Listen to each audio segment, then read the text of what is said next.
Hello brothers, bersempena dengan kejayaan Islam Makhachev yang meraih gelaran double champ.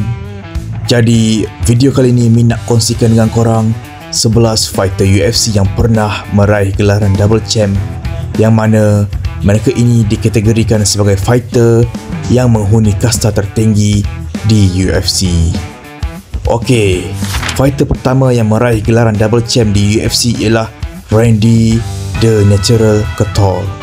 Randy Couture ialah salah satu ikon terbesar dalam sejarah MMA dunia. Couture menjadi juara heavyweight UFC buat pertama kali pada tahun 1997 di UFC Ultimate Japan.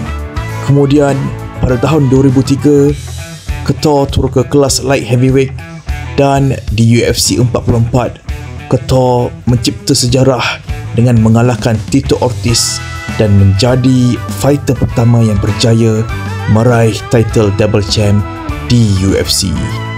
Yang lebih menakjubkan lagi, pada tahun 2007, Couture kembali ke kelas heavyweight.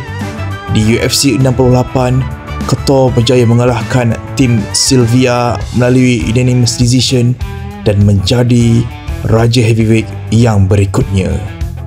Itulah kisah double champ Randy Couture di UFC, dari juara heavyweight, kemudian ke juara light heavyweight, dan kembali menjadi juara heavyweight. Next fighter Min akan bahas di video yang lain.